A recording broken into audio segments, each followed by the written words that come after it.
오늘 저는 좀 복음의 핵심적인 내용을 좀 같이 다루려고 합니다. 짧은 시간이지만, 그래서 성령께서 여러분들에게 생명의 소리로 들려지기를 바랍니다.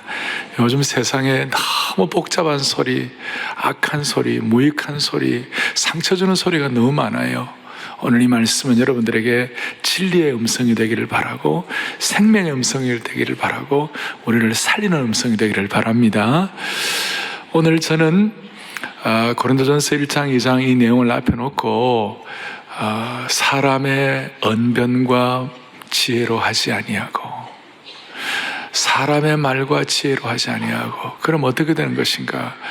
오늘 앞에 본문 앞에 1장 18절에 이런 내용이 나와 있습니다. 1장 18절을 같이 보겠습니다.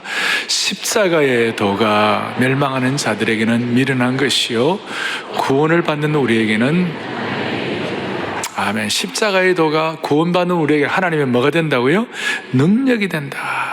그래서 바울은 복음의 정의, The definition of gospel, 복음의 정의가 뭐냐? 복음은 모든 믿는 자에게 구원을 주시는 하나님의 능력이 된다. 그래서 오늘 이 능력이 이 예배에 확인되고 이 능력을 체험하기를 소망합니다. 능력이다. 그리고 21절에 1장 21절에 이런 말씀이 있습니다. 하나님의 지혜에 있어서는 이 세상이 자기 지혜로 하나님을 알아요, 몰라요? 알지 못해요. 그래서 뭘 하신 거예요? 전도에 미련한 것으로 믿는 자들을 구원하시기를 기뻐하셨도다. 세상 사람들은 전도가 미련하다, 또 뭐 십자가가 미련하다, 이렇게 말을 많이 하죠. 바울 시대 때부터 지금까지. 그런데 하나님은 복음이 믿는 자에게 능력이다. 그리고 전도에 미련한 것이 하나님의 지혜요 능력이다. 여러분, 복음이 왜 능력이 될까요? 얼마나 이것은 능력입니까? 이 복음이 능력되기 위하여 제가 질문 한번 하겠어요? 여러분, 사랑하는 여러분들이요, 죄인을 구원하려면 얼마나 능력이 필요할까요? 죄인이 그 죄값을 해결하고 죄인이 구원받으려면 얼마나 능력이 필요해요? 이런 뜻이에요. 하나님은 천지를 창조하셨어요. 무에서 유를 창조하셨어요. 그런데 천지를 창조하신 그 대단한 일이죠. 그 어떤 누구도 할 수 없는 그 천지를 창조하신 그 하나님께 천지 창조하실 때 어떻게 하셨느냐? 빛이 있으라. 말씀으로 천지를 창조하셨어요. 말씀 한마디로 천지를 창조하셨어요. 그런데 우리의 죄 문제, 우리의 죄값 문제, 영원한 형벌을 받을 수밖에 없는 이 죄 문제를 해결하기 위해서는 말씀 한마디로 안 됐어요. 말씀 한마디로 우리에게 죄 없어져라 그러면 좋겠는데 그게 안 된 거예요. 어떻게 했느냐? 하나밖에 없는 only begotten Son, 독생자 예수 그리스도의 피를 흘려야 되는 거예요. 그러니까 이게 복음이에요. 죄인인 우리의 오늘 이 21세기, 그야말로 4차 산업시대, AI, 인공지능 시대라고 하는 이런 시대에도 우리의 죄 문제 해결은 수천 년 전이나 지금이나 죄 문제는 똑같기 때문에 이 죄 문제 해결을 위해서는 말씀 한마디로 안 되고 뭐가 돼야 되느냐? 예수님의 피가 필요하고 십자가의 능력이 필요한 거예요. 이것이 우리에게 복음의 능력으로 다 와닿아야 되는 것이. 그래서 이게 능력이라는 거예요. 천지 창조도 말씀 한마디로 하신 그분께서, 무에서 유를 만드는데도 말씀 한마디로 가능한 그분께서 우리의 죄 문제를 위해서는 하나밖에 없는 예수 그리스도의 피를 흘려주셔야 되겠다. 이게 그냥 이것이 와닿을 때에 우리에게는 능력이 되는 것이에요. 어떤 능력이 되는가? 첫 번째는 어떤 능력이 되는가? 자기를 이기는 능력이 생기는 거예요. 자신을 정복하는 능력이 생기는 것이. 예를 들어 베드로를 보세요. 예수님을 3번이나 부인하고 어떤 면에서 그야말로 우라통 터질 만한 그런 잘못된 인격이었는데요, 이 복음의 능력을 접하고 난 다음에 베드로가 어떻게 변한지 여러분들 잘 아시잖아요.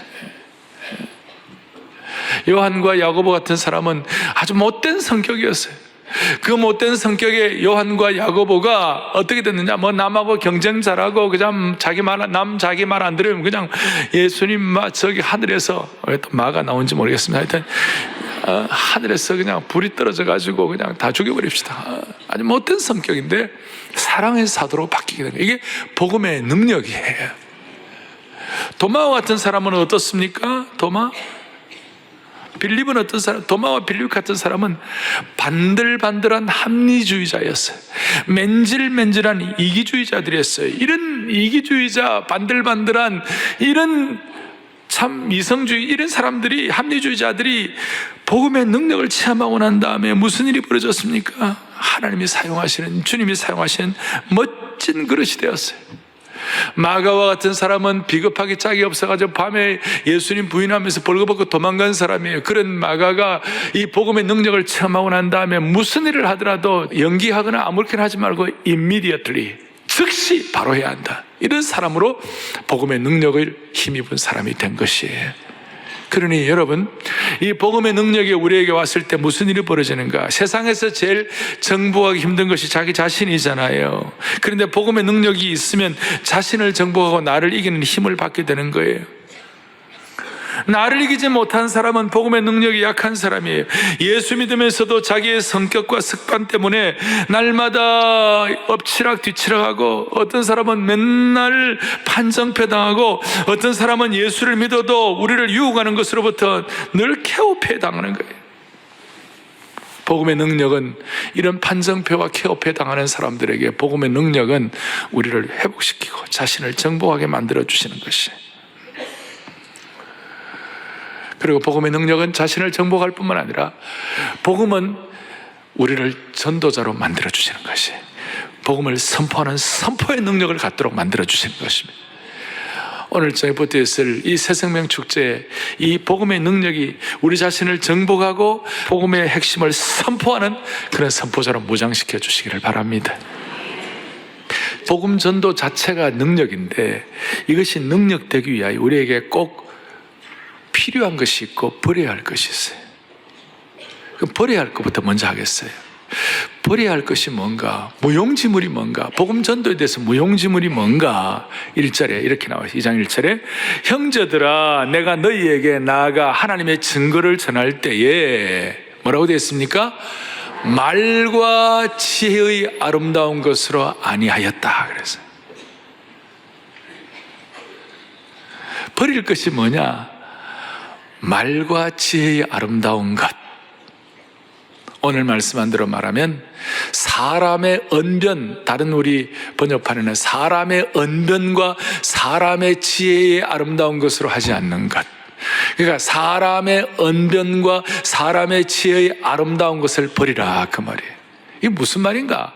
복음 전도하는데 말과 지혜가 필요 없다는 것이 아니에요.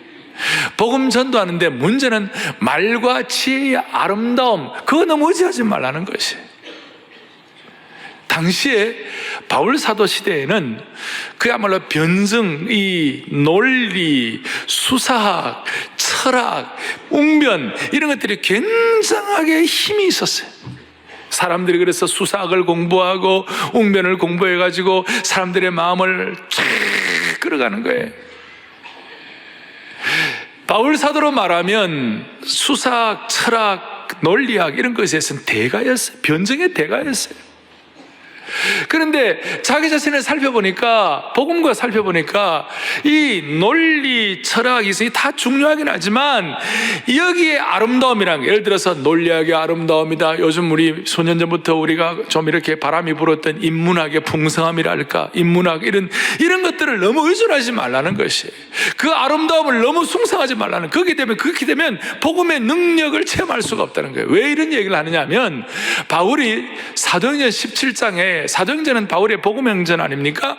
그 복음행전을, 복음을 선포할 때 바울이 뭐 에베소에 가서 복음을 전하고 로마에 가 복음을 전하고 저 안디옥에 가 복음을 전하고 다 하는데, 사도행전 17장에는 아테네, 지금 그리스 아테네, 그 당시 아테네는 철학과 이성과 문화와 이 모든 것들이 중심지예요.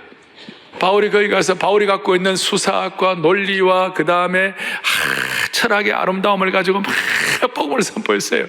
수많은 영혼들이 돌아올 줄 알았는데 실패, 거의 돌아오질 않았어요. 그래서 바울은 너무 그 양을 깨달은 거예요. 사람의 말과 지혜가 필요하지만 사람의 말과 지혜의 아름다움 그 자체가 숭상되어 갖고는 복음의 능력이 선포되지 않는구나. 나는 다시는 뛰어난 수사학이나 철학이나 사람들이 보기에 멋있는 말로 복음을 전하지 않겠다. 인문학의 풍성의 아름다움으로 말씀을 전하지 않겠다. 여러분, 이건 제 말이 아니에요. 제가 그렇게 얘기한 게 아니고 4절에 그렇게 나와 있어요. 4절 보겠습니다. 내 말과 내 전도함이, 그 다음 뭐예요? 설득력 있는 지혜의 말로 하고 하지 아니하고, 그 다음 뭐예요? 다만 성령의 나타나심과 능력으로 한다. 아멘. 그러므로 우리가 집중해서 생각할 것은 복음 전도는 사람의 말과 지혜가 필요 없다는 것이 아니라 사람의 말과 지혜의 아름다움을 초월한다. 이것이 복음의 생명인 줄로 믿습니다. 이걸 깨달으면, 사람의 말과 지혜의 아름다움을 하지 않게 깨달으면 복음의 본질에 대해서 눈을 뜨는 것이, 복음의 본질은 뭔가, J.I. 패커 같은 그런 우리 신학자는 복음의 본질에 대해서 이런 얘기를 합니다. 뭐라고 하냐면, 사람들의 회심을 이끌어내는 것이 복음 전도의 본질이 아니다. 이게 무슨 말인가? 우리는 흔히 사람의 말과 지혜로 하자, 여기에 대해서 우리가 다 눈을 뜨게 되면 말이죠, 우리는 복음 전도할 때 저 사람 예수 믿어야 된다, 회심해야 된다, 그걸 우리가 기대하고, 또 크게 보면 그것이 맞아요. 맞는데 핵심의 출발은 뭐냐 하면, 복음 전도의 본질은 회심이라기보다도 먼저는 뭐냐면요, 복음의 선포에 있다, 이 말이에요. 우리가 회심을 기대하고 하면 기도하고 좋긴 한데, 회심만을 자꾸 생각하면 마음에 뭔가 이렇게, 이거 내 힘으로 할 수 있나? 내 능력으로 할 수 있나? 그러면서 자꾸 이렇게 좀 움츠러드는 것이에요. 그러니까 복음의 능력이 약화되는 거예요. 그런데 이게 영적으로 들어가 보면요, 회심을 하게 하면 너무 감사하고, 설령 회심이 좀 없다 하더라도, 사람들이 주님 앞에 결단을 좀 바로 안 한다 하더라도, 중요한 것은 복음의 본질은 선포에 있다, 이 말이 알겠습니다. 선포하는 것이다. 회심하지만 않으면 어떡하지? 이렇게 염려할 필요가 없다는 거예요. 왜냐하면 복음 전도의 목적은 1차적으로 사람들의 회심에 있는 것이 아니라 생명의 복음 자체를 선포하는 데 있다, 이 말이에요. 그래서 바울은 너무나 놀랍게, 바울은 자기 자신을 철학자로 말하지 않았어요. 자기 자신을 무슨 도덕주의자로 말하지 않았어요. 세상에 무슨 현자나 스승이나 구루로 말하지 않았어요. 바울은 복음 전도의 본질이 선포인 걸 알았기 때문에 바울은 늘 가는 곳마다 나는 예수 그리스도의 대사이다. I am the ambassador of Christ. 나는 예수 그리스도의 대사이다. 나는 예수 그리스도의 복음을 증언하는 사람이다. 나는 예수 그리스도의 복음의 사자이다 그랬어요. 메신저이다. 여러분, 오늘 새생명 축제를 앞두고 우선 우리의 마음속에 온 교우들이 다짐해야 할 것은, 회심하면 얼마나 좋겠어요. 그러나 회심에 대한 어떤 부담이나 짐, 그걸 넘어서서 1차적으로 하나님, 우리는 예수님의 증인입니다. 우리는 예수님의 대사입니다. 우리는 복음 전도의 사자들입니다. 메신저들입니다. 이걸 할 때에 하나님 우리의 눈을 열어주시는 것이, 일마다 때마다 선포하는 축복을 받게 되는 것이, 그러면 선포는 이렇게 복음 전도를 말씀만 하고 이렇게 선포, 여기에 포함되는 우리 삶 자체가 선포되고, 특별히 뭐가 선포되느냐? 기도를 하여 선포가 되고, 찬양 있는 곡조 있는 기도인 찬양을 통하여 복음을 선포하는 것이에요. 놀라운 일이 벌어져요. 물 건너 생명줄 던지어라. 주님만이 소망이요 변함없는 반석이라. 이거 자체가 복음이에요. 또 죽음에서 부활하신 우리 구주 평강의 왕, 주를 믿는 모든 자의 소망 대신, 주를 믿네, 주를 믿는 모든 자의 소망 되신. 그 다음 뭐예요? 주를 믿네. 이게 선포라는 것이, 이 선포를 하게 되면 이상하게 능력을 받는 것이, 그래서 이번 한 주간에도 얼마나 많은 찬양을 통한 선포를 했어요. 오늘 아까 찬양대도 나는 믿네하고 뭐 참 잘해주셨잖아요. 그 영상 보는데 여러분, 형제랑 막 울면서 나는 믿는데 나는 그 형제 누군지 모르겠어요. 100배의 축복을 받게 해 주옵소서. 그 마음에서 그냥 자기가 그 찬송 그냥 눈물로 선포하는 거예요. 그냥. 그럴 때에 복음 전도가 부담이 아니라 특권이 되는 것이. 막 이게 막 하고 싶은 거예요, 이것이. 오늘 하나님께서 이 경지까지 여러분들을 올려주시기를 바랍니다. 막 내 안에서 흘러 넘치는 것이. 이 선포를 하면 어둠은 물러가게 되어 있습니다. 이 선포를 하면 빛의 능력이 나타나는 것입니다. 이 선포를 하면 새 마음과 새 힘을 주시는 것입니다. 그리고 자연스럽게 태신자를 모시고 나올 수 있는 것이. 오늘 이 선포가 여러분들에게 자연스러워지기를 바랍니다. 내 말과 내 전도하며 사람의 말에 있지 아니하고 그걸 깨닫는 분들이 할 수 있는 복음 선포의 능력이 와 닿았으면 좋겠습니다. 이게 우리가 정리해야 할 것이고, 또 하나는 뭐냐? 꼭 필요한 것이 있어요. 필요한 것이 뭐냐면 2절 보겠습니다. 내가 너희 중에서 예수 그리스도와 그의 뭐 외에는 십자가 외에는 십자가에 못 박히신 것 외에는 아무것도 알지 아니하기로 작정했습니다. 복음 전에 꼭 필요한 것이 뭐냐? 십자가에 못 박힌 것, 이 십자가의 복음이라는 것이. 바울이 왜 이런 말씀을 합니까?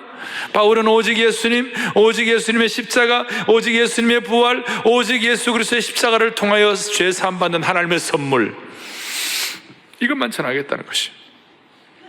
바울이 철학과 수사학과 달변으로 그렇게 애를 써도 안 되었는데 빌립보 간수에게 주 예수를 믿으라, 그리하면 너와 내 집을 구원 얻는다는 한마디 하니까 온 집안이 돌아오게 되고 빌립보 교회가 세워진 것이. 사도 베드로를 보세요. 사도 베드로가 어떤 사람이에요? 십자가의 복음의 증인이 되었잖아요. 사도 베드로는 본래 지식이 많은 사람이 아니었어요. 사도행전 4장 13절에 보니까 베드로에 대해서 본래 학문이 없는 범인, 배운 것 없는 보잘것없는 사람이라고 했어요. 갈릴리 어부 출신으로 예루살렘의 대학자들에 비하면 이 무식하다고 말할 수 있어요. 그런데 그 예루살렘에서 어떻게 십자가의 복음을 외쳤어요? 사도행전 2장 28절에 보니까 주께서 생명의 길을 내게 보이셨으니 주 앞에는 기쁨이 충만하다. 그리고 36절 보니까 이렇게 나와 있어요. 함께요. 너희가 십자가에 못 박은 이 예수를 하나님이 주와, 다시 한번, 하나님이 십자가에 못 박은 예수 그리스도, 하나님께서 뭐예요? 주님과 그 다음에 그리스도, 그리스도란 말이 뭐예요? 내 삶의 어떤 문제도 다 해결할 수 있는 분이 그리스도시다, 그 뜻이에요. 이걸 선포하고 나니까 봐도 37절에 수많은 사람들이 이 말을 듣고 마음에 찔려가지고 어찌할꼬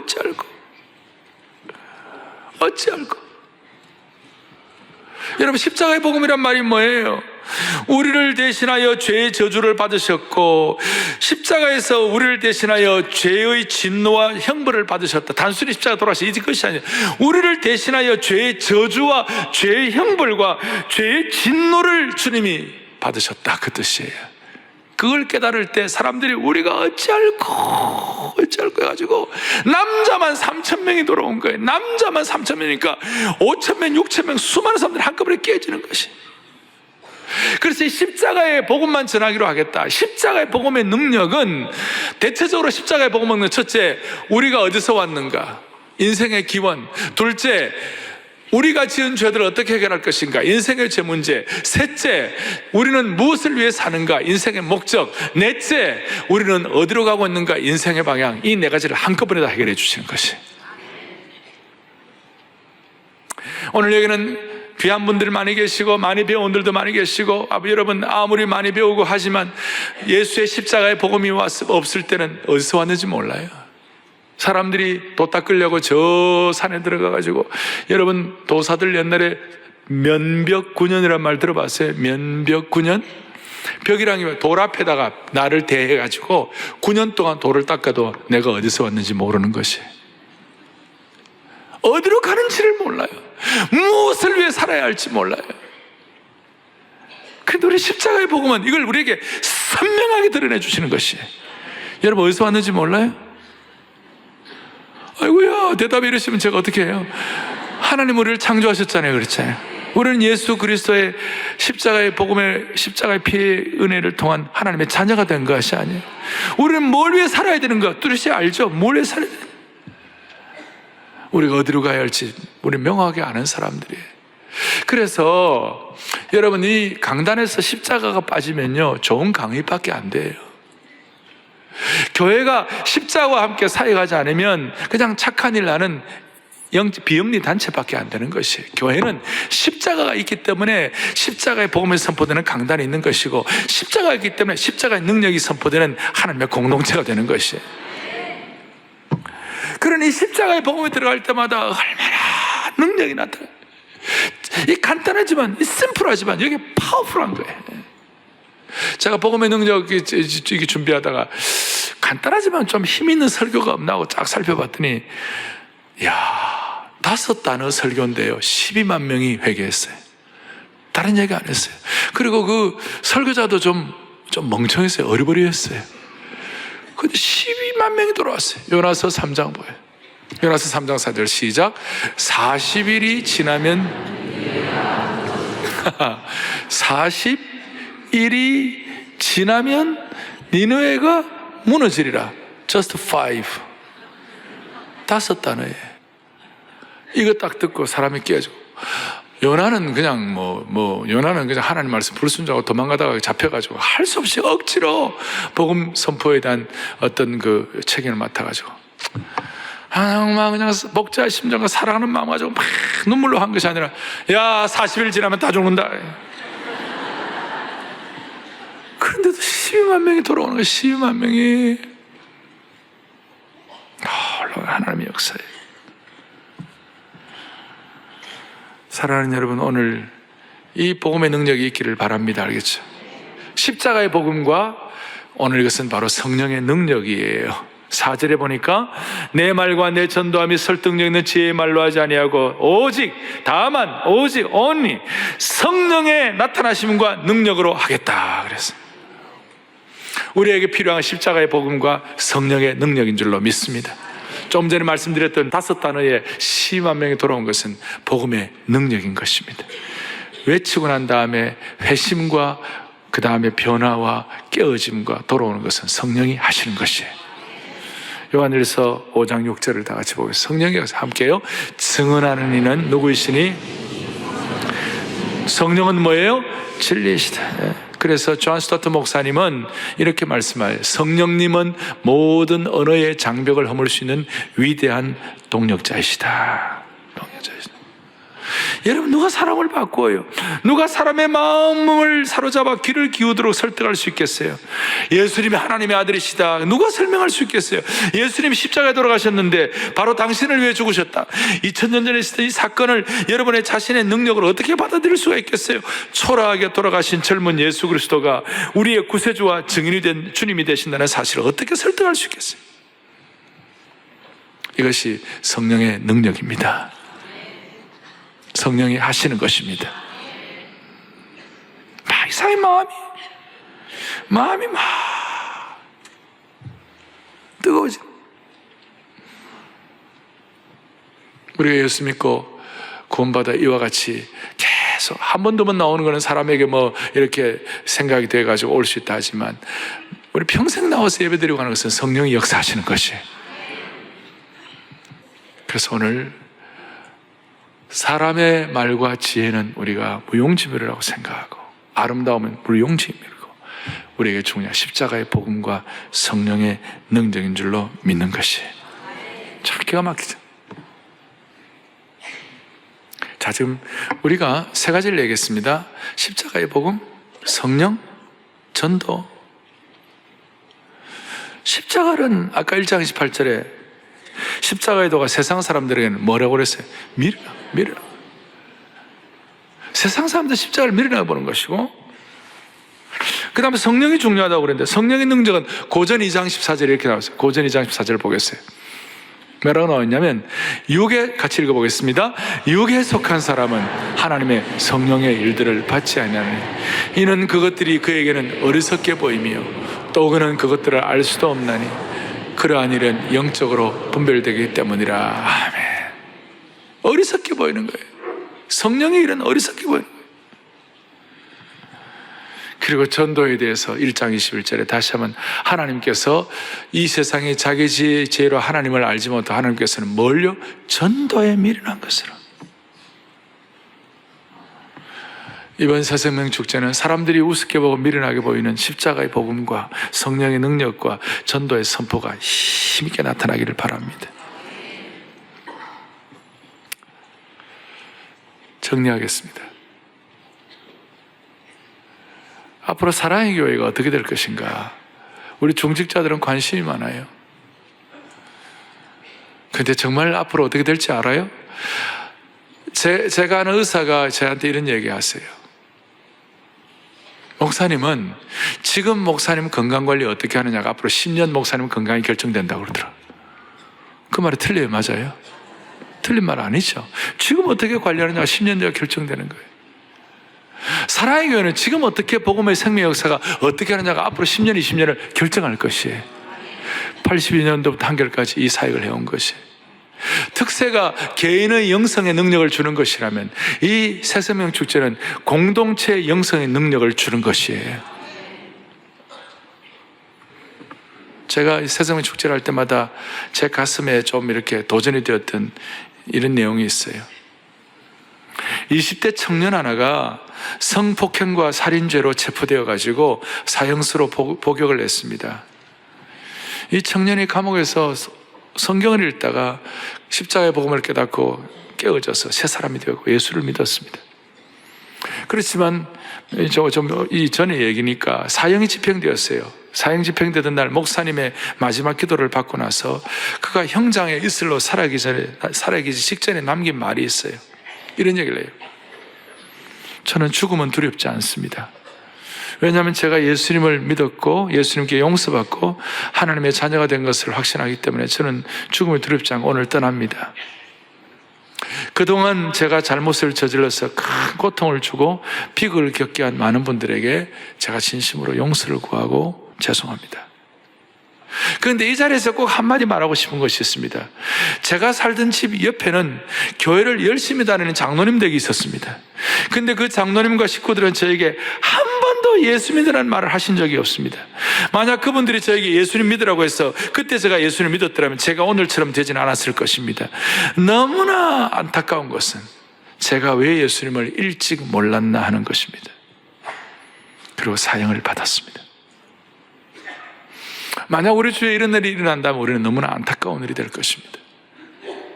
오늘 이 생명의 복음을 선포하고 사람이 달라질 수 있는 이 기회가 우리들을 통하여 일어나기를 원합니다.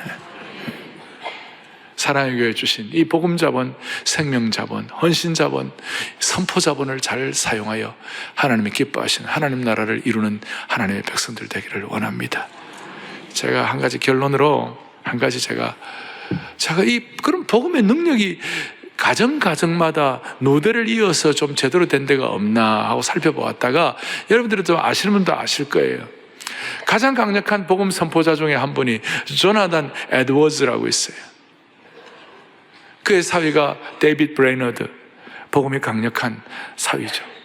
인디안 선교의 아버지. 이분은 얼마나 복음이 세냐면 이분이 한 번은 설교를 하는데 하나님의 진노 중에 하나님의 진노에 있는 죄인들 그래가지고 그걸 그냥 그 원고를 그냥 그대로 읽었어요. 그냥 그대로 촛불 앞에서 읽었어요. 읽는데 그냥 막 깨지고 그냥 회개하고 난리가 났어요. 이 조나단 에드워즈의 집안이 유명합니다. 그 조나단 에드워즈와 그 다음에 그의 믿음의 부인 사라 사모님이 결혼해가지고 한 1000여 명의 자손을 낳았어요. 150년 동안. 그리고 그 시대에 또 비슷한 조나단 에드워즈 시대에 비슷한 맥스 주크라는 불량자, 뉴욕에 아주 그냥 그 질이 좋지 못한 그런 참 악한이 있었어요. 감옥을 왔다 갔다 들락날락 하는 그런 사람이었어요. 그래서 이 A. 윈시 보고서에 맥스 주크 집안의 150년 동안의 후예들과 그 다음에 조나단 에드워드 집안의 150년 동안의 후예들이 어떻게 됐는지를 이렇게 쭉 살펴보았어요. 둘 다 거의 조나단 에드워드 밑에는 한 900 몇십 명, 그 다음에 맥스 주크는 1036명, 이런 거의 1000명 정도 되는 그런 비슷한 그런 집안이었는데요. 그 150년 동안에 어떤 일이 벌어졌는가 보세요. 조나단 에드워즈의 1000여 명의 후손들 가운데 13명의 대학 총장, 65명의 교수, 100여 명의 변호사와 법률학교 학장, 30명의 판사, 66명의 의사, 이분들이 대단하다는 것이 아니라 이렇게 그 다음에 80명의 공직자, 미국 부통령이 포함된데 너무 감사한 것은 그 중에 300명의 목회자가 있었어요. 별로. 그리고 그 뉴욕주에 한 푼의 손해도 끼치지 않았어요. 그런데 맥스 주크가의 1000여 명의 후손들 가운데 100명이 교도소 수감, 190명, 그러니까 맥스 주크는 또 믿지 않는 부인과 결혼했어요. 그래갖고 190명의 부도덕 한 사람, 100명의 술주정뱅이, 300명이 아주 단명하고요. 그 다음에 보니까 뉴욕주에 끼친 손해가 무려 110만 달러. 그때 110만 불이면 지금 수백억이죠. 수천만 불이에요. 복음은 이렇게 역사하는 것이에요. 이 생명의 복음의 주인공들이 되십시다. 오늘 저녁부터 있을 집회에 일반 교우들도 은혜 받도록 같이 나와서 하나님께 영광 돌릴 수 있기를 바랍니다. 우리 가슴에 손을 얹겠습니다. 하나님 아버지 감사합니다. 오늘 이 말씀을 하나님의 말씀, 생명의 말씀으로 받아들여 모두가 다 복음의 능력에 증인되게 하여 주시옵소서. 오늘 저녁부터 하나님이 이 나라를 살리고 이 민족을 살리고 우리 개인과 가정과 시대를 살리는 강력한 십자가의 복음과 강력한 성령의 능력이 임재하는 새생명 축제가 되게 하여 주시옵소서. 그리하여 우리 온 성도들 자신도 살고 시대 살릴 수 있도록 회심은 주님께 맡기고 복음 선포의 귀한 선봉장들로 삼아 주셔서 일마다 개인마다 우리를 보호하시는 하나님의 능력을 깨닫게 하여 주시옵소서. 우리 주 예수 그리스도를 받들어 간절히 기도 올리옵나이다. 아멘.